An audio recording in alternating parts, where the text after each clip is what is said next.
Bonjour et bienvenue à ce webinaire aujourd'hui organisé par le Réseau des cégeps et des collèges francophones du Canada. Il me fait plaisir de vous accueillir dans le cadre de ce webinaire qui est en fait un suivi quant aux événements que nous avons eus l'année dernière pour ce projet pour lequel nous travaillons maintenant, qui est financé par Affaires mondiales Canada. Mon nom est Jean Légère. Je suis le directeur général du Réseau des cégeps et des collèges francophones du Canada, mieux connu sous l'acronyme RCCFC. Alors, nous sommes réunis aujourd'hui en raison du fait que nous avons un projet avec Affaires mondiales Canada qui date maintenant depuis 4 ans. Dans une première année, on avait développé une stratégie de développement à l'international qui s'appelle nécessairement la stratégie de valorisation des expertises des membres à l'international. Dans une deuxième année, on a bâti la mise en œuvre de la stratégie. Et là, l'année dernière, 2022-2023, on a travaillé au niveau de CollegeCo, notre plateforme numérique de partenariat de B2B. Alors là, on est rendu maintenant dans cette année ici. On espère qu'on va avoir du financement pour l'année prochaine pour justement continuer à travailler avec vous, les membres du réseau des cégeps et des collèges francophones, et également avec nos partenaires à l'international. Alors, peut-être revenir un peu sur cette stratégie-là que nous avons développée au cours des dernières années. Alors, un des objectifs est évidemment d'augmenter la visibilité et la notoriété des expertises de nos membres à l'international. Il y a de nombreuses expertises dans nos collèges, un peu partout au pays, que ce soit à Vancouver avec le Collège Éducacentre ou encore le Collège de l'île à l'île de Prince-Édouard, et évidemment les cégeps du Québec ou en Ontario avec le Collège Boréal et le Collège La Cité. Alors, d'augmenter leur notoriété et de valoriser leurs expertises à l'international. On avait également comme deuxième objectif, c'était de contribuer à diversifier la provenance des étudiants étrangers, des étudiants internationaux, donc de faire en sorte qu'on valorise avec les projets de valorisation à l'international des expertises, en même temps d'effectuer un certain recrutement des étudiants internationaux. Et également, le troisième objectif, c'est évidemment de soutenir les établissements dans leur démarche, dans leur renforcement de capacité pour faire en sorte qu'ils puissent justement développer des contrats avec des établissements, avec des entreprises à l'étranger, donc de les accompagner là-dedans. Et au niveau de la stratégie 3, on va vouloir mettre ça en œuvre dans notre prochaine année de financement avec Affaires mondiales Canada pour aller peut-être chercher des projets pilotes pour accompagner un cégep ou un groupe de collèges et de cégeps à exporter, par exemple, au Mexique, en Amérique latine. Et justement, c'est le sujet de notre webinaire aujourd'hui, c'est de faire un plein feu, donc un bon coup d'œil sur la région du Mexique et de l'Amérique latine. Et nous avons pour vous des invités, nos invités qui seront en ligne, mais également ici dans nos studios. Alors, nous aurons en ligne Dr. José Enrique Villarivera. C'est un consultant indépendant. Alors, il va nous parler directement du Mexique. Alors, ça va être bien de le voir dans un instant. On a aussi un autre consultant qui également est au Mexique, d'origine canadienne quand même, Roger Mayotte, qui est consultant Canada. Et en studio avec moi, on a Gerardo Castillo Guerrero, qui est bien connu dans le monde collégial. Il est conseiller en développement international. Alors, si vous permettez, on va saluer nos gens qui sont là, nos panélistes. Alors, Enrique, bonjour, ça fait plaisir de vous voir. Excellent. Bonjour, Monsieur Léger. C'est Bon, enchanté de vous voir et de voir mes collègues là, ex- Roger Mayo et Gerardo Castillo. et également Roger Mayotte, ça fait plaisir de vous voir Si, en direct du Mexique. ouais, bonjour à vous, Jean, Gerardo, le docteur Villa, encantado. Excellent, excellent. Alors, ce sont vraiment des personnes, des panélistes qui vont être là aujourd'hui, qui ont énormément d'expertise, énormément de connaissances. Alors, le but de notre événement aujourd'hui, c'est de les partager, ces connaissances, avec vous et de voir comment est-ce qu'on pourrait passer aux prochaines étapes. Et ils sont là parce qu'ils sont des gens qui veulent travailler avec les collèges et cégeps du Canada et donc sont invités, sont également intéressés à être en contact avec vous. Alors, n'hésitez pas à les contacter après le webinaire, maintenant que vous allez les connaître et vous allez avoir un peu plus d'un aperçu de leurs expertises. Et vous pouvez certainement utiliser la plateforme collegeco.ca. J'espère que vous êtes familier avec cette plateforme-là. Sinon, on va vous en parler un peu plus tard dans notre émission. Alors, sans plus tarder, on va peut-être regarder au niveau des participants que nous avons en ligne. Alors, on voit déjà Moussab qui est là, qui est essentiellement notre modérateur pour le RCCFC. Donc, Moussab qui s'occupe du marketing, des communications, relations publiques. Alors, il va être dans le clavardage pour un peu animer l'élément de clavardage de notre webinaire. On a aussi Rosemary Desouza. Alors, ça fait plaisir de vous voir en ligne. Et est-ce qu'il y a d'autres participants qui sont là? On vous invite à aller dans le chat et de vous inscrire et également de nous dire un petit bonjour. On aimerait bien pouvoir vous saluer, surtout si vous êtes dans les différentes régions du Canada. Alors, Gerardo, ça fait plaisir de vous recevoir dans nos studios aujourd'hui pour parler du Mexique. Peut-être dans un premier temps, vous présenter votre expérience, etc., dans un premier temps. Avec plaisir. Bonjour tout le monde. Je m'appelle Gerardo Castillo Guerrero. Je suis d'origine mexicaine. Je suis canadien aussi, fièrement canadien et mexicain, bien sûr. Et bon, je suis spécialiste dans les projets d'affaires internationales et bon, liés surtout au Canada, au Mexique, aux États-Unis et à la Chine. Et bon, je suis partenaire d'une entreprise qui a développé l'approche par compétences, qui a exporté l'approche par compétences et les contenus, les savoir-faire des établissements scolaires canadiens en Amérique latine, notamment au Mexique, sur différents secteurs comme la partie aéronautique, aérospatiale, engins chantier, mécanique auto et autres contenus. Alors, même moi-même, j'ai suivi des cours au collège Marie-Victorine. J'ai suivi un cours, une attestation d'études collégiales avec laquelle j'ai gagné les prix d'excellence du Forum pour la formation en commerce international. Alors, je suis la preuve que ça marche bien. Et je suis enchanté d'être avec vous. Bien, ça nous fait plaisir de vous recevoir. On va aller au fait d'abord. Dites-nous, le Mexique, l'Amérique latine, c'est un marché qui est propice, qui est porteur pour les collèges francophones du Canada, à votre avis, Gerardo?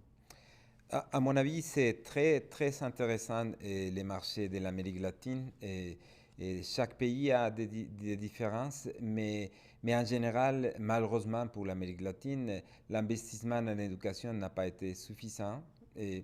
Mais le Canada a beaucoup investi dans l'éducation. Par exemple, le Mexique a investi seulement 0,6% de leurs produits intérieurs bruts. Et par contre, le Canada, au moins chaque année, depuis ça fait longtemps, des décennies, on investit 6% dans la formation, dans l'éducation en général.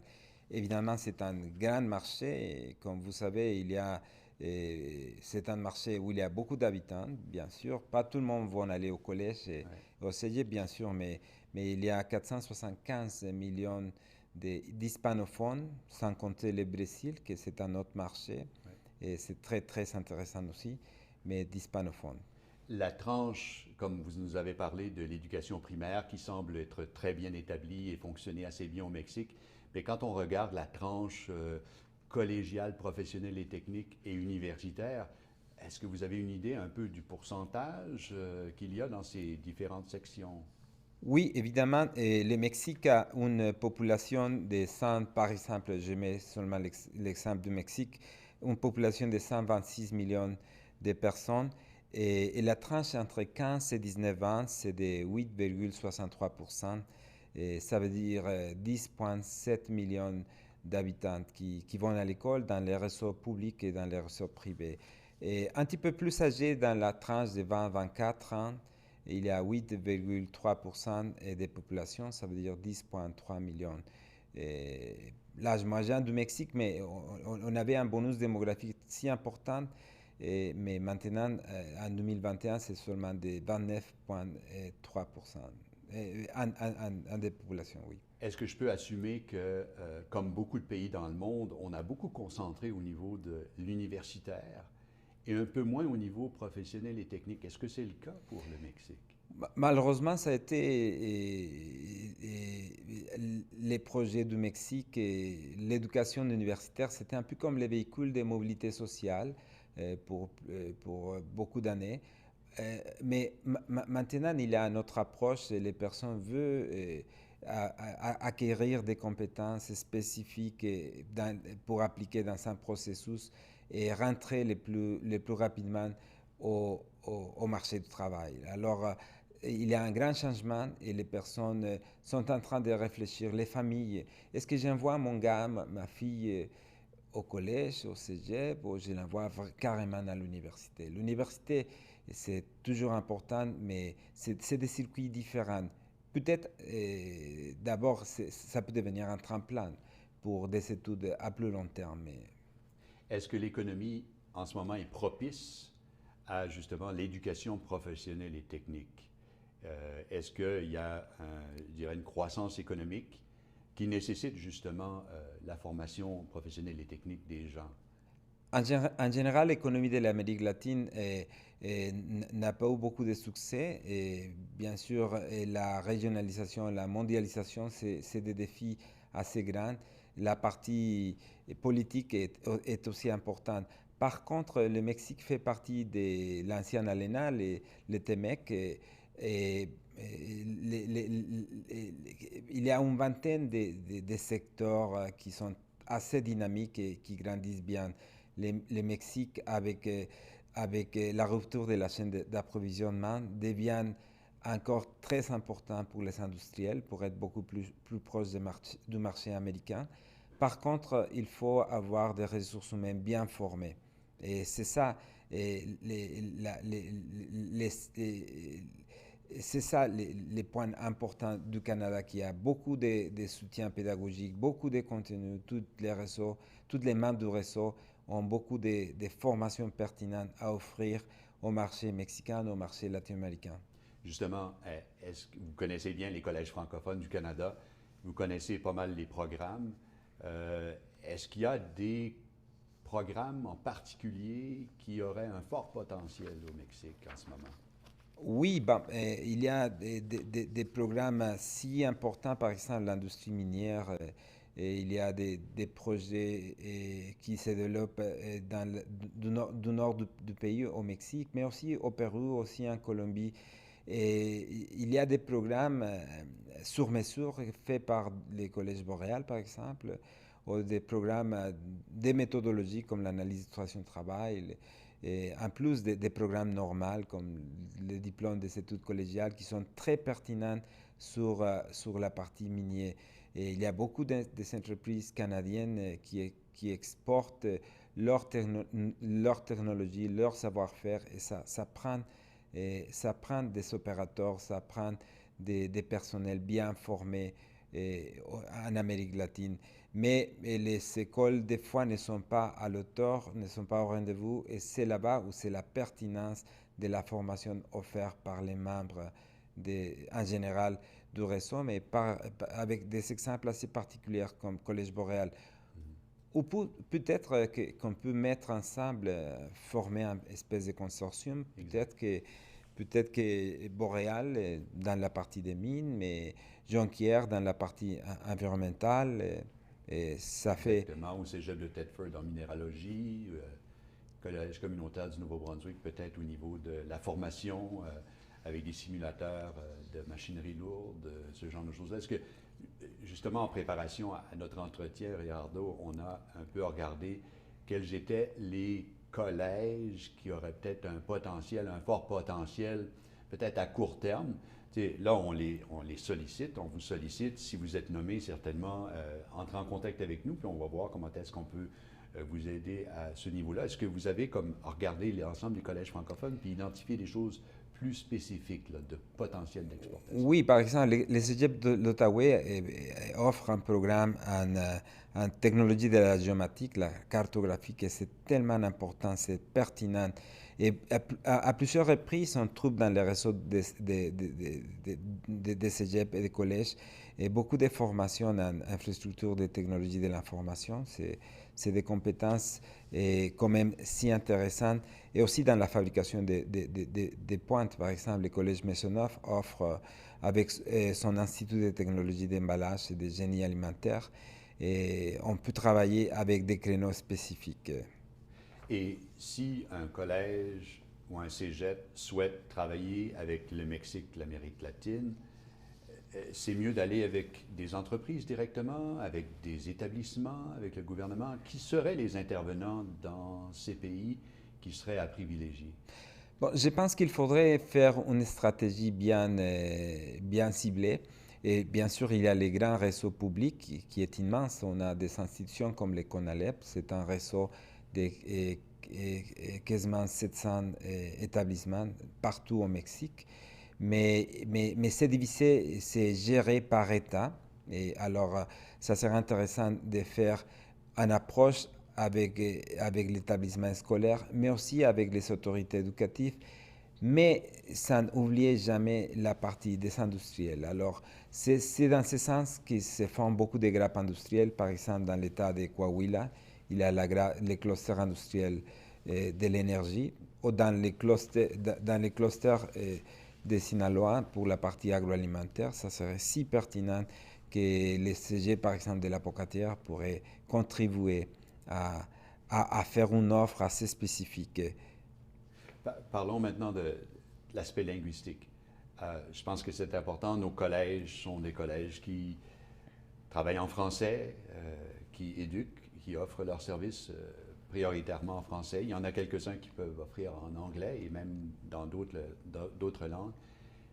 Quelle devrait être la stratégie de nos membres quant à l'élément linguistique pour aller dans un marché comme l'Amérique latine?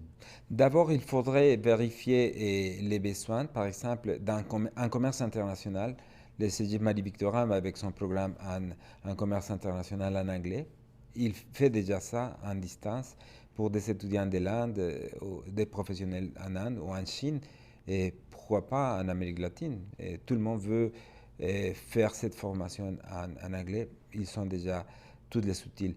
Mais bien sûr, il y a un aspect très, très important. Les personnes de l'Amérique latine, nous sommes des hispanophones surtout, mais on est proche de la culture francophone. Alors, la culture francophone, elle est bien reçue. Tout le monde en aimerait parler français, bien sûr. Mais évidemment, il y a une adaptation des produits. S'il y a des programmes assez spécifiques pour résoudre des problèmes ponctuels de l'industrie, il faudrait mettre à jour ou mettre au parfum de l'espagnol et quelques soutiens pédagogiques, bien sûr. Mais je suis sûr qu'avec toute l'équipe des méthodologues, toutes les cégeps, toutes les écoles, les universités du réseau sont capables d'en faire. Puis maintenant, avec les outils numériques, il y a toujours une façon d'aller voir et de peut-être embaucher des enseignants qui sont hispanophones, qui ne sont peut-être pas dans la région immédiate du collège ou du cégep. Alors maintenant, les choses peuvent se faire beaucoup plus facilement. Est-ce que j'assume ou est-ce que c'est peut-être une possibilité que si un collège ou un cégep voulait développer une initiative au Mexique, qu'une fois développé au Mexique, ce serait une façon pour eux d'atteindre davantage ou d'aller dans d'autres pays de l'Amérique latine? Est-ce que c'est une stratégie que vous souhaiteriez qu'on préconise? Je pense que c'est une stratégie gagnante parce que la qualité des institutions éducatives ou la qualité de l'industrie mexicaine est assez forte et assez à l'auteur de l'internationalisation des marchés. Alors le Mexique est l'économie numéro 15. Alors il y a beaucoup de d'institutions comme le système national de formation de la Colombie, qui suit les pas de l'organisme mexicain qui s'appelle CONOCER, aussi les péruviens. Alors il y a beaucoup de choses qui se font en suivant ou même ensemble avec le reste de l'Amérique latine. Au Mexique, on est très nord-américain, on est fier d'être dans les territoires de l'Amérique du Nord, mais aussi on est très latino-américain pour collaborer. Alors, une fois qu'on a développé des outils pédagogiques, des soutiens pédagogiques en espagnol, ils sont bons même pour l'Espagne. Alors, on peut couvrir avec cet outil au moins 19 pays de l'Amérique latine, 475 millions en gros de la population, mais disons un 10% qui serait les cibles de la clientèle pour l'éducation, la formation. C'est vrai qu'on a une affinité nord-américaine et on est quand même appuyé par l'accord de libre-échange nord-américain. On a beaucoup concentré sur le Mexique qui semble être un marché propice à court terme. Pour le reste de l'Amérique latine, quels seraient les pays, selon vous, Gerardo, qui pourraient être potentiels, qui pourraient apporter peut-être pas autant que le Mexique, mais qui seraient comme deuxième, là? Il y a des accords internationaux signés par le Canada, le Mexique, le Pérou, le Chili, comme l'APEC, l'accord transpacifique, qui ça nous aide énormément à travailler. Aussi, la grande partie de la région latino-américaine a signé, comme le Canada, les États-Unis, a signé l'Organisation mondiale du commerce. Il y a un chapitre spécifique pour l'exportation du savoir-faire. Alors, les connaissances sont au rendez-vous et toute l'infrastructure est faite. Et je pense qu'à ce moment de la mondialisation, tout est prêt. Même les écoles sont prêtes pour aller à l'internationalisation. D'accord. Merci beaucoup, Gerardo. Restez avec nous parce qu'on aura peut-être des questions des gens qui sont en ligne, là. Et justement, je me tourne vers les gens qui sont en ligne. On voit Eliane Nantel. Bonjour, ça vous me fait plaisir de vous recevoir dans ce webinaire. Alors, vous êtes au regroupement des cégeps de Montréal, oui, un partenaire important du RCCFC. Salutations. David Larocque, bonjour David. On a également Juan Manuel Toro Lara du CCNB. Juan, ça fait plaisir de te voir. Alors, donc, on a une question à l'écran, peut-être que ça s'adresse justement à Gerardo. Existe-t-il des bassins francophones ou sinon une partie de la population qui parle espagnol et maîtrise bien le français au Mexique et en Amérique latine? Bon, au Mexique, il y a bien sûr tout le réseau des alliances françaises qui ont beaucoup aidé. Et il y a l'Institut français de l'Amérique latine qui travaille depuis 1940, je pense. C'est un service octroyé par le ministère de l'Éducation de France. Mais il y a tout le réseau des universités qui forment pour passer les examens DAL, DELF. Alors, oui, les Mexicains, on aime bien ça. Bien sûr, il y a les réseaux privés des lycées français, pas seulement à la ville de Mexico, mais aussi à Guadalajara, Monterrey. Alors, oui, on aime bien travailler en français. Excellent. Merci, Gerardo. Alors, maintenant, on va passer à notre prochaine invité, qui est Dr. José Enrique Villa-Rivera. Alors, encore une fois, bienvenue, docteur. Alors, pour ce qui a trait au docteur qui est avec nous en ce moment, c'est pas pour nous soigner sur le plan de la santé, mais pour nous soigner en termes de connaissances plus poussées sur le plan, peut-être, je dirais, socio-démographique du Mexique. Alors, peut-être dans un premier temps, docteur, si vous pourriez vous présenter et un petit peu nous dire ce que vous avez fait dans le passé et ce que vous faites maintenant comme travail.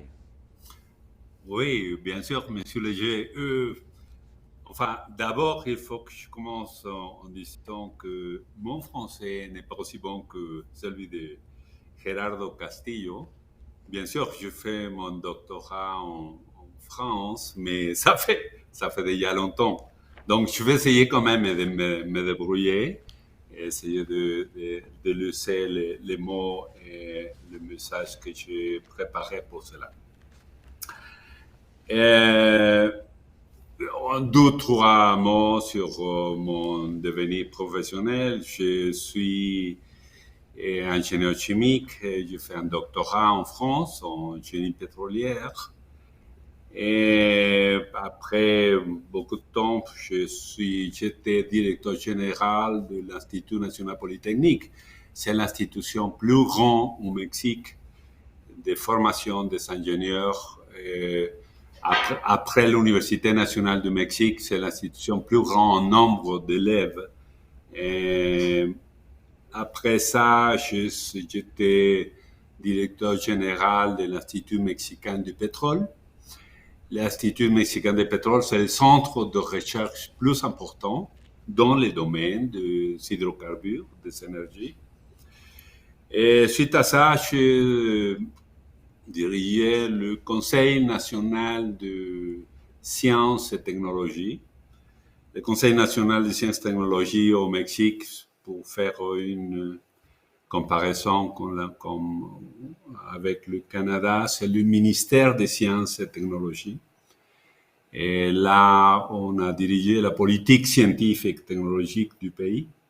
Et après ça, je suis devenu ministre d'éducation dans un État de la République. Et maintenant, je suis consultant indépendant. Voilà. Excellent. Pourriez-vous, dans un premier temps, je sais que Gerardo a fait un peu un portrait sociodémographique, mais est-ce que vous pourriez nous parler davantage justement du réseau de l'éducation au Mexique? Bien sûr, bien sûr. Je vais vous demander aux personnes qui sont là s'ils peuvent me passer 2 ou 3 postes, 2 ou 3 tableaux que j'ai. Si vous pouvez me passer la suivante, s'il vous plaît. Et voilà, j'ai fait quelques numéros, quelques faits saillants sur le système éducatif du Mexique. Et on ne voit pas tout. Je pense qu'il y a une partie de la présentation qu'on ne le voit pas. On voit très bien à l'écran. On voit très bien à l'écran quand même, nous, de notre côté. Alors, je ne sais pas si... C'est ce qu'on voit là dans le tableau sur les élèves du système éducatif au Mexique fondé sur la scolarité. Donc, on a en éducation primaire, c'est l'éducation élémentaire, environ 24 millions d'élèves qui se trouvent plus ou moins dans la fourchette de 6 à 14 ans. En éducation secondaire, c'est le 12e cycle, c'est le lycée. On a environ 9 millions d'étudiants. Donc, c'est les âges entre 15 et 18 ans. L'éducation, c'est environ, entre l'éducation première et l'éducation secondaire, c'est environ 16% qui se trouvent dans ce cas dans les lycées. Suivant, s'il vous plaît. Et voilà, c'est ça ce que je disais tout à l'heure. Il y a une partie de la mais je vais vous dire quand même, si on peut, on peut revenir au tableau d'avant.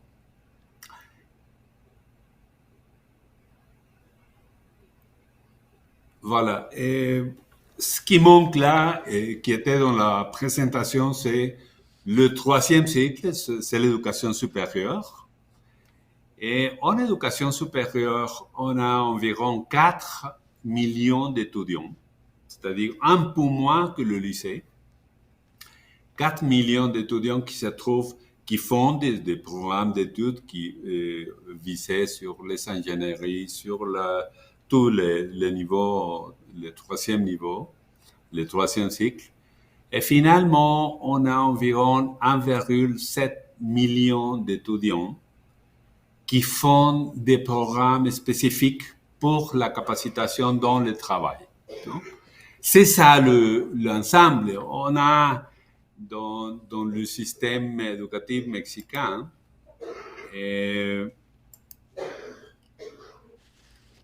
c'est environ 34,4 millions d'étudiants par rapport, millions d'élèves par rapport à 126-127 millions d'habitants.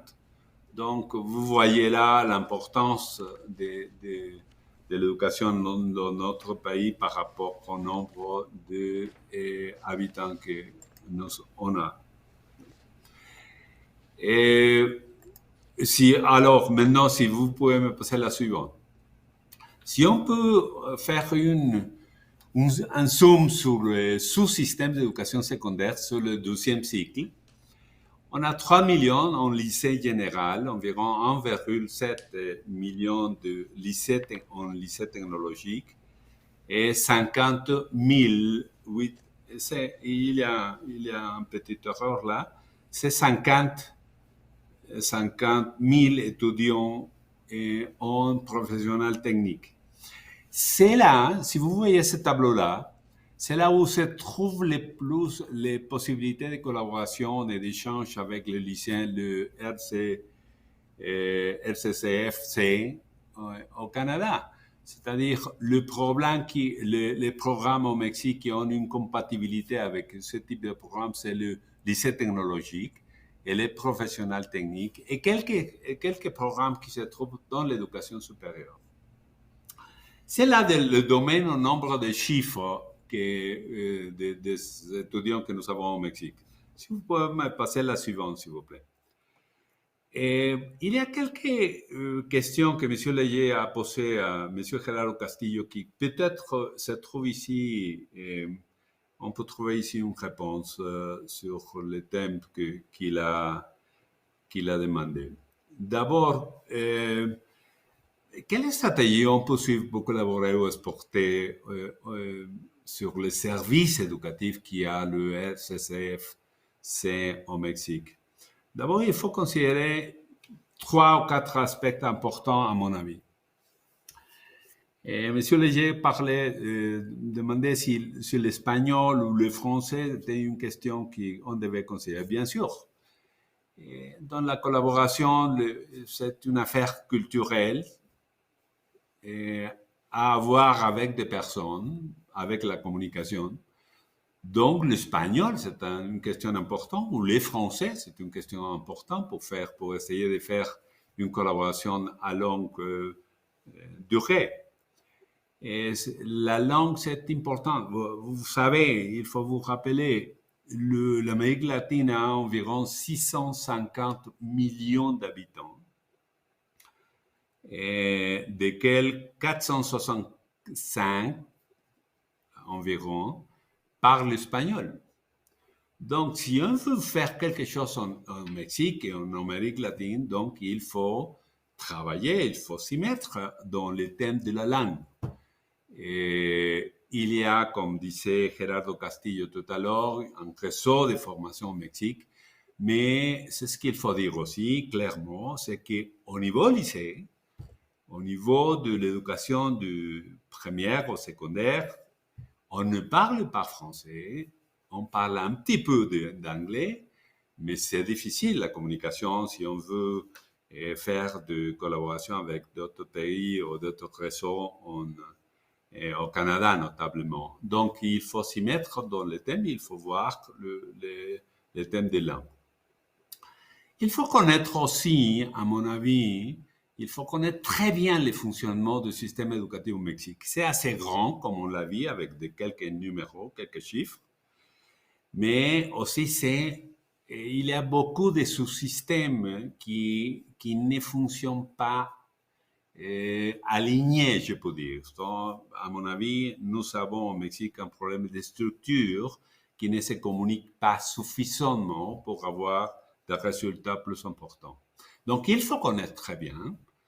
On a des universités technologiques, on a des universités polytechniques, on a le CONALEC, que disait Gerardo, qui fonctionne séparément. Donc, il faut connaître quels sont les problèmes ponctuels qui présentent ce type de sous-système. À mon avis aussi, il faut considérer, M. Léger disait qu'il faut visibilité le RCCFC à l'international. Donc, à mon avis, je pense que la présence d'un bureau, la présence au Mexique, pour promouvoir les intérêts de membres du RCCFC, c'est nécessaire. Et surtout aussi, il faut définir les ressources qui seraient visées à investir dans les prochaines années. La suivante, s'il vous plaît. Donc, quelques projets faisables, comme disait M. Léger. Donc, où est-ce qu'on peut travailler en Mexique? Avec quelle institution? Donc, il faut toucher où, non? À mon avis, il y a quelques-uns. C'est une liste seulement pour montrer une idée. Des programmes spéciaux pour la formation des professeurs d'enseignement technique dans différents niveaux. Donc, on peut concerter ce type de programme.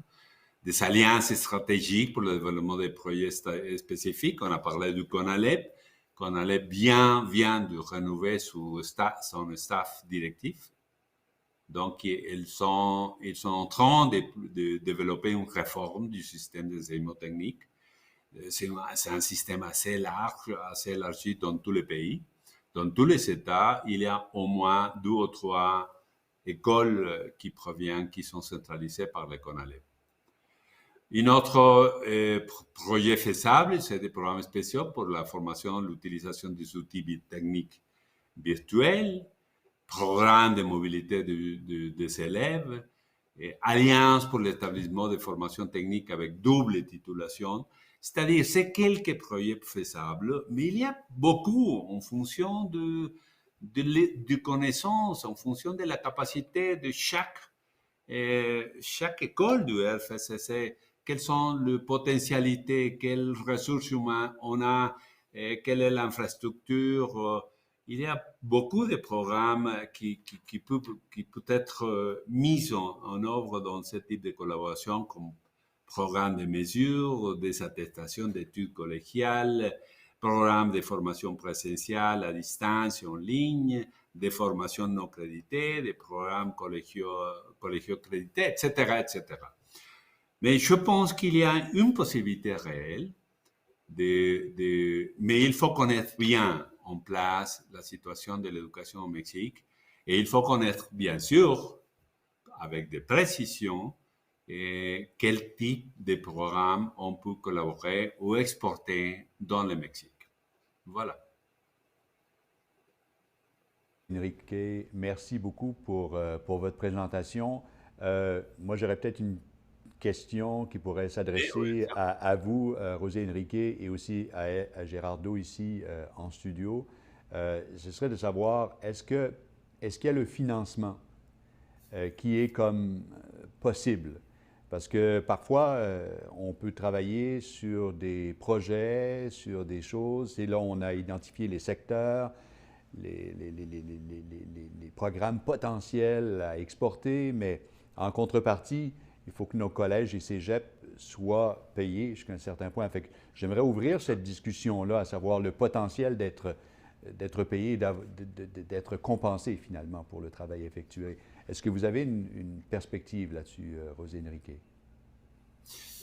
Voilà, oui. Je pense, bon, le financement, c'est toujours un petit problème qu'il faut résoudre. À l'international, le financement, c'est une des choses les plus importantes. Si on n'a pas de sous, on peut pas exploiter et faire beaucoup de choses. Donc, il faut trouver au Mexique et au Canada les différents schémas pour avoir des financements qui peuvent provenir. Au Mexique, il y en a quelques agences, par exemple, le Conseil national des sciences technologiques. Chaque sous-programme, par exemple, les universités technologiques, les universités polytechniques, a une bourse qui possibilite l'international, des accords de collaboration internationale. Par exemple, l'Institut national polytechnique au Mexique, une école au niveau supérieur, a une bourse aussi, mais qui n'est pas toujours suffisante. Donc, il faut toucher les portes. Et on a au Mexique une entité qui c'est un des plus importants à convaincre de ce type de collaboration, que c'est le ministère d'éducation supérieure et le sous-ministère d'éducation supérieure et le sous-ministère d'éducation de baccalauréat, lycée, etc. Et là, il faut toucher, parce qu'au Mexique, vous savez, toutes les relations avec toutes les structures des écoles, c'est très centralisé. Donc, d'abord, si je serais, vous, au Canada, Jean Léger, directeur du FSCC, j'essaierais de trouver la porte avec monsieur le sous-secrétaire de l'éducation supérieure et du lycéen, du moyen supérieur, on dit au Mexique. On les connaît bien, on sait qui. Il faut convaincre du type de collaboration, des types de projets qu'on pourrait réaliser ensemble. Et le bénéfice, maintenant, pour les différentes institutions du sous-système d'éducation supérieure et milieu supérieur. Et je pense que la même chose peut se réaliser au Canada, mais aussi il faut penser sur les différents portes, par exemple l'industrie. Donc il y a du financement qu'on peut recevoir de l'industrie pour développer des programmes bien ponctuels, programmes sur mesure, qu'on peut réaliser dans un secteur de l'industrie canadien qui est au Mexique. Et de retour en studio, Gérardo, est-ce que vous aviez une perspective là-dessus sur le financement? Oui, je pense beaucoup au grappe industriel. Des fois, je vois que c'est beaucoup plus facile d'aller chercher des financements lorsqu'il y a une espèce de consortium, pas seulement l'autorité mexicaine, mais aussi les investisseurs étrangers qui ont des projets qui sont très, très importants. Par exemple, l'industrie minière, l'industrie agroalimentaire, qui sont déjà là et qui ont besoin d'être certifiés. Toute la partie de l'industrie de l'auto, la voiture électrique, il y a beaucoup de développement qui se fait. Maintenant, Tesla est en train de vérifier ici à Monterrey, dans l'état de Nuevo-León, ou bien dans le centre du pays, on va développer une usine Tesla. Alors, c'est beaucoup plus facile lorsqu'il y a l'industrie à côté. Alors, moi, j'irais travailler par grappe industrielle, les grappes des mines, écologie, environnement. Excellent. On va maintenant demander aux gens qui sont en ligne, est-ce que vous avez des questions ou encore des commentaires? N'hésitez pas à le mettre dans l'outil de clavardage qui se trouve juste à côté de votre écran.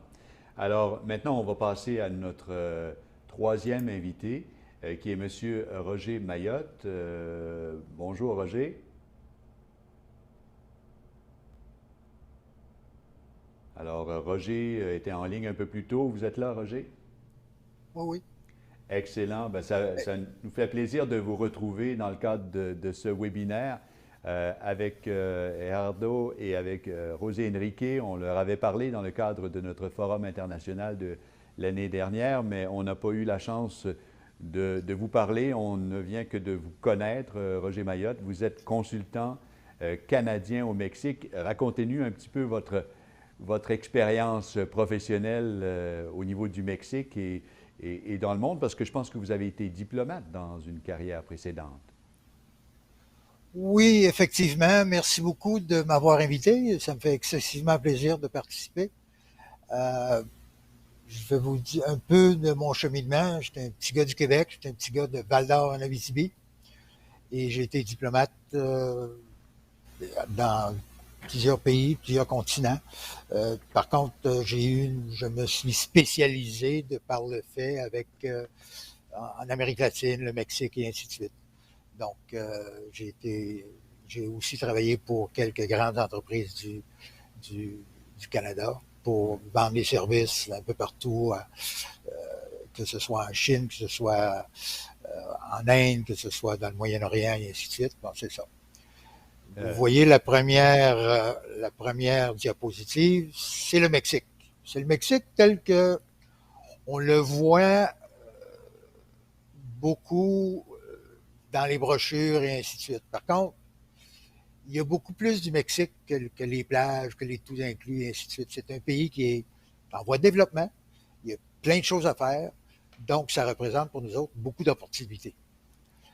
Juste donner une idée, le Mexique, il y a tout près de 129-130 millions de population. C'est le 10e plus grand pays au monde, 32 États. Vous donnez une idée, la ville de Mexico même, il y a 26-27 millions, là, on ne sait pas trop.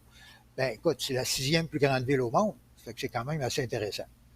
Donc, le point que je veux faire, c'est que nous, les Canadiens, en général, on regarde le Mexique comme une place pour passer des vacances, et ainsi de suite, mais c'est un pays qui est terriblement industrialisé et qui a, comment je pourrais bien dire, un potentiel énorme.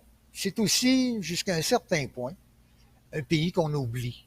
On parle de l'Amérique latine. Ben, et le Mexique, ça fait partie de l'Amérique du Nord, mais comme Gerardo mentionnait, il y a un rayonnement sur le restant de l'Amérique latine aussi. Donc, c'est ça. Ça, c'est terriblement important à penser. Je vais sauter tout de suite au niveau éducation, si vous voulez, un petit peu pour donner certains points qui n'ont peut-être pas été touchés là, par Gerardo et le Dr. Villa. Exemple, il y a un besoin immense en termes d'éducation, mais surtout dans ce créneau-là qui est un peu plus là que la formation professionnelle et ainsi de suite, au niveau des instituts technologiques,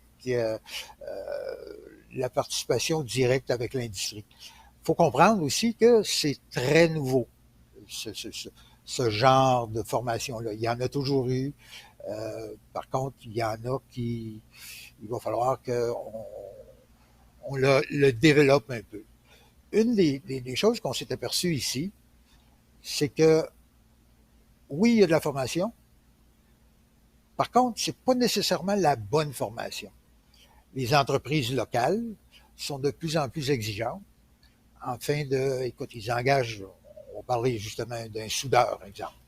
Bon, ils engagent un soudeur. Oui, il y a une formation. Par contre, il n'y a pas eu de pratique en entreprise. Il manque bien des choses. Donc, la qualité doit être améliorée. Ça, c'est très, très clair. L'autre chose, c'est un peu comme un peu tout le monde. On veut que notre progéniture, nos enfants, fassent mieux que nous autres qu'on faisait avant. Donc, ça aussi, c'est une motivation. Les gens veulent étudier.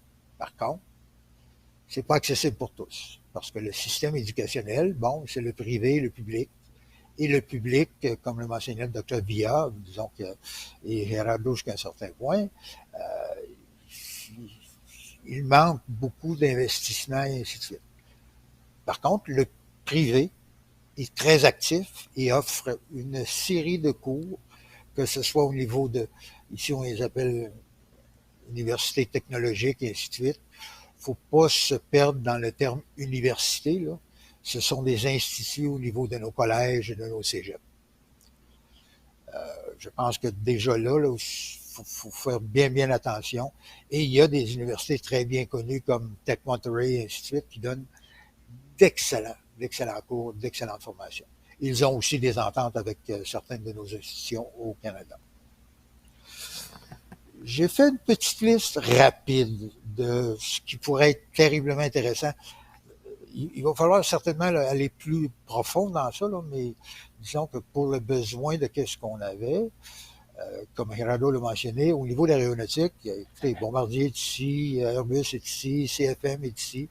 Ce sont tous des clients potentiels. C'est des gens là, avec qui on pourrait travailler. Le domaine minier, bon, écoute, je pense que le domaine minier, c'est celui qui offre tout probablement une des meilleures opportunités. Mais il faut faire bien attention. Il y a le domaine minier, mais par contre, tout ce qui se rattache au domaine minier, la construction, la structure, l'électricité, l'informatique, et ainsi de suite. Aujourd'hui, c'est rendu terriblement développé, ces choses-là. Donc, déjà là, il y a une opportunité. Il ne faut pas oublier non plus qu'il y a de grands groupes canadiens qui sont présents ici. Et aussi, il ne faut surtout pas oublier les grands groupes mexicains qui eux aussi réalisent de plus en plus l'importance d'avoir de la formation de pointe ou de la formation ad hoc à un moment donné sur tel système ou quoi que ce soit. Ce qui nous donne aussi une opportunité pour nous autres au Canada. Au niveau informatique, robotique, on y a touché un peu. Par contre, pour ceux que ça pourrait intéresser, la zone de Guadalajara est considérée comme le Silicon Valley du Mexique. Tous les grands fabricants ou ceux qui offrent des services en informatique ont une présence dans ce coin-là. Et il y a chaque année des rencontres où on retrouve 25, 30, 40 000 personnes qui viennent là pour justement échanger sur les dernières choses en informatique. L'énergie, malheureusement, le Mexique, et puis là, je vais être bien clair, là, c'est pas politique, le Mexique a choisi de prioriser le pétrole.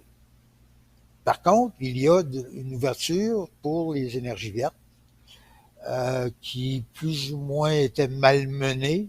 Par contre, avec la rencontre des trois amigos, de Biden, Trudeau et AMLO, je pense que ça va se résoudre. On parle ici d'éoliennes, on parle ici de parcs de panneaux solaires. Un des plus grands parcs de panneaux solaires au monde va être établi dans le nord du pays. Mais je pense que ça aussi, ça l'offre beaucoup de potentiel. Comme on sait, l'agriculture, bon, c'est très important. On est très...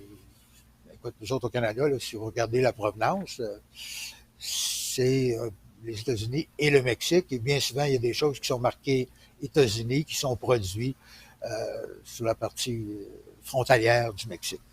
Donc ça aussi, ça devient un créneau qui pourrait être très bon. On parle d'irrigation, on parle d'environnement, on parle d'utilisation justement des phosphates et ces choses-là. Donc il y a beaucoup à faire là. Un autre point qui est terriblement important, et surtout pour nous autres au Canada, c'est les soins hospitaliers. Ici, on forme des infirmières, on forme des médecins, des spécialistes de toutes sortes à un excellent niveau. Faut pas, je vais vous dire qu'ici, la santé, c'est certain qu'au domaine privé, là, c'est avancé. Mais je pense à la crise qu'on connaît au Canada, au niveau d'aide aux patients et ainsi de suite. Il y a quelque chose à faire là. Le docteur Villa mentionnait. Puis là, écoute, je ne veux pas vider le Mexique de son monde, là, mais il faudrait peut-être penser que faire une genre de coopération pour faire de la formation, exemple, pour préposer aux bénéficiaires avec un institut au Mexique. C'est certain que la carotte, là, c'est d'aller travailler au Canada. Et puis, on pourrait même y incorporer justement des cours de français pour que les gens, lorsqu'ils arrivent, aient une formation de base et qui puissent, en arrivant dans nos institutions, être prêts à commencer sans trop de problèmes. Un autre gros point qui est important, c'est le tourisme. Et le tourisme, là, les opérateurs sont de plus en plus exigeants. Ils forment leurs gens. Il y en a qui engagent du personnel pour faire de la formation.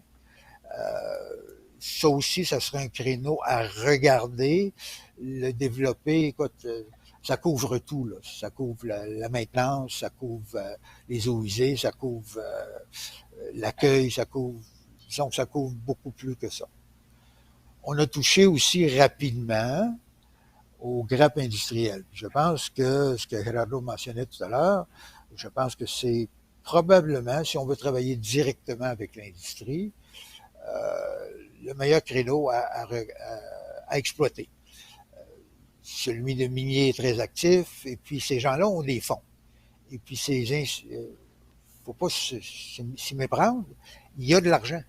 Donc, c'est certain là, que ça va nous coûter un petit peu plus de travail à gérer ça ensemble, mais je pense qu'entre le docteur Villa, Gerardo et moi-même, on pourrait identifier les grappes industrielles qui pourraient être très intéressantes pour nos collèges et cégeps. Je vais arrêter là parce qu'on est un peu court dans le temps, là. Juste pour vous mentionner quelques avantages qu'on a. Premièrement, le Canada, il y a une excellente réputation au Mexique et partout en Amérique latine, pour le bien dire. Il y a aussi un phénomène qui est croissant. On veut remplacer les Américains. Parce que finalement, les Américains, en termes de positionnement, c'est eux autres qui sont les plus forts, qui sont les plus présents ici. Moi, j'ai travaillé, je vais vous donner un exemple, avec certains gens du système d'éducation de la Floride qui sont ici, et même de l'Irlande. pour vous donner un panorama. Puis l'image de marque du Canada est excellente. Le positionnement, je pense que vous allez être reçu à bras ouverts. Et il y a déjà eu certaines collaborations antérieures. Je pense que faudrait travailler un peu plus fort là-dessus pour avoir une présence. La réalité, comment procéder ou quoi que ce soit, écoute, je vais vous dire tout de suite, là, le Mexique, c'est pas pour tout le monde. L'Amérique latine, c'est pas pour tout le monde. Le Mexique est un pays en voie de développement. Bon, les grandes grappes de financement du gouvernement canadien sont limitées. Par contre, il y a moyen de faire quelque chose à l'intérieur de ce qui est proposé. Comme le mentionnait le Dr Villa, je pense que c'est très important, c'est d'être présent ici. Par contre, la présence, là, elle peut prendre plusieurs formes. Juste pour vous donner quelques statistiques. Il y a 100 millions de personnes qui sont connectées à l'Internet. Juste Facebook a 90 millions d'usagers. LinkedIn a 17 millions de membres. Ben, je pense que déjà là, si on veut être présent ou montrer qu'est-ce qu'on est, où on est, il s'agirait peut-être de penser d'avoir une petite présence là-dessus. Est-ce qu'il y a des embûches? Oui, on va parler du langage. Par contre, à un certain niveau là où on va travailler, l'anglais est là. Par contre, l'espagnol, ça s'apprend. Est-ce que vous allez être complètement à l'intérieur de parler espagnol, et ainsi de suite? Non, ça peut être long. Par contre, il y a toujours des traducteurs, il y a toujours des gens. Je pense que ça, là, c'est un problème où on peut trouver une solution. L'autre chose que je vais mentionner tout de suite, qui est très important aussi, vous ouvrez le Journal de Montréal, le Journal de Québec, le droit, peu importe. Il y a eu, c'est dangereux au Mexique, vous allez vous faire tuer, ainsi de suite. Là, il faut se calmer un peu, là. C'est pas comme ça. Et puis, ce qui est malheureux, c'est que c'est du sensationnalisme et on ne donne pas les résultats par après. Les résultats par après, on s'aperçoit que les gens là écoute, c'est certain qu'il y a des accidents, là, mais en général, les gens se sont mis dans des places où ils ne devaient pas être. Et écoute, c'est pas tous des enfants de cœur qui viennent ici, là. Fait que pensez-y bien. Ne jouez pas avec les gens, surtout dans la drogue et ainsi de suite. Roger, Donc, Roger, peut-être que comme question, on aurait peut-être celle-ci, c'est à savoir, est-ce que les collèges francophones ont un produit qui pourrait vraiment intéresser? Est-ce qu'on est prêt à être concurrent sur le marché du Mexique? Définitivement. Okay. J'ai été conseiller spécial au ministère de l'Éducation en Bolivie et où j'ai aussi travaillé au Pérou, en Colombie, en République dominicaine, puis au Mexique. Et je connais un petit peu le réseau. Je vais vous donner un exemple. Certains de nos cégeps et ainsi de suite peuvent apporter une connaissance et une manière de faire ici, de procéder, qui peut être, qui va être très, très accepté. C'est certain là qu'il faut aussi penser quelque chose. Si on parle institution, puis si on parle entreprise, ce sont deux créneaux différents. Mais on va revenir au niveau minier, au niveau d'environnement, au niveau d'énergie et quoi que ce soit. On a des techniques et connaissances qui peuvent être très, très utiles ici à l'industrie. Et aussi au niveau technologique, au niveau des institutions, qui veulent offrir ce programme-là. Donc, pour moi, ça va ensemble. Est-ce que du spécifique, il s'agirait de voir chacun des collèges, chacune des universités, et voir, bon, qu'est-ce qu'on recherche, et ainsi de suite. Écoute, ça peut être aussi simple qu'au niveau lithium, au Québec, il se fait plein de choses. Ben, il y a certains de nos cégeps qui ont commencé à travailler là-dessus, qui font certaines investigations, et ainsi de suite. Ben, ici, ils viennent de nommer un gourou du lithium. Bon, il s'agit de frapper à la porte, voir, offrir. Le plus grand problème du Canada, à peu près partout où j'ai été dans le monde, c'est d'offrir nos services. Et puis, je pense que ça, là, c'est cogner à la porte. Puis la cogner à la porte, comme je mentionnais tout à l'heure, oui, il faut que ça soit systématique et ainsi de suite, mais il faudrait aussi peut-être penser à avoir une présence. Nos délégations du Québec, de l'Ontario, de la Colombie-Britannique font un très bon travail, mais c'est quand même limité. Excellent. Donc, au niveau du RCCFC, je pense que... Puis là, il n'y a pas besoin, on ne parle pas de dépenser des sommes faramineuses. Il s'agit d'avoir une petite présence. D'accord. Merci beaucoup. Qui est là, savoir qu'on est là. Merci beaucoup, Roger J'aimerais Mariotte. juste... Oui, allez-y. J'aimerais juste une petite chose avant. OK. Ça prend aussi une carotte. Hein. Puis ça, c'est surtout pour les institutions, puis on a mentionné tout à l'heure. Une certification que j'ai graduée, je ne sais pas moi, de Tech Monterey, et mon diplôme est reconnu, ou j'ai été aussi certifié par un des collèges ou des cégeps du Québec. Ça a une très, très grande valeur, et ça a une grande valeur pour les institutions qui vont l'offrir. D'accord. Merci beaucoup, Roger. C'était très instructif, ce dont vous nous avez parlé. Et justement, les panélistes qui sont avec nous aujourd'hui peuvent être joints. Je vous invite pour ce faire à vous inscrire sur la plateforme collegeco.ca. Nos panélistes y sont et vous pouvez entrer en communication avec eux finalement directement pour peut-être développer une collaboration pour justement aller vers le marché du Mexique et de l'Amérique latine. Alors, j'aimerais vraiment remercier nos panélistes qui ont été avec nous pendant cette heure de webinaire. Ça a été très, très enrichissant. J'espère que nos membres, nos collèges francophones membres, y ont trouvé un bénéfice. Je vous invite également à vous inscrire encore une fois sur CollegeCo. C'est un site sur lequel vous allez trouver 200 participants déjà inscrits, des collèges francophones qui sont nos membres, mais aussi des partenaires à l'international. Et c'est vraiment le lieu privilégié justement pour faire des contacts et cogner à la porte, si on veut, de possibilités dans différents marchés. Hein. Sur la plateforme CollegeCo, oui, on a l'Amérique latine et le Mexique, mais on a aussi l'Asie, on a l'Europe, on a l'Afrique du Nord, on a également l'Afrique subsaharienne. Alors, je vous invite vraiment à découvrir CollegeCo et surtout à l'utiliser. Alors, ceci est un premier webinaire d'une série de 4 webinaires. Le prochain webinaire, si je ne me trompe pas, aura lieu au mois de mars, le 6 mars prochain. Alors, on vous prépare un webinaire qui va porter sur l'Afrique. Alors, nous allons encore une fois avoir des intervenants comme nous avons eu aujourd'hui pour vous parler plus spécifiquement de ce marché-là et des différentes régions et des différents secteurs économiques qui pourraient être potentiels. Et finalement, je remercie tous les gens qui ont participé au webinaire qui était en ligne. Merci pour vos questions, de vous être identifiés. Et on vous donne rendez-vous pour notre prochain webinaire le 6 mars prochain. Pour avoir plus d'informations, allez sur le site collegeco.ca dans la section événements et on va y mettre justement les événements à venir, en plus évidemment de vous inviter via nos différents médias de communication, que ce soit infolettres ou encore les médias sociaux. Alors, je vous remercie d'avoir été là et je vous dis à bientôt au 6 mars. Au revoir.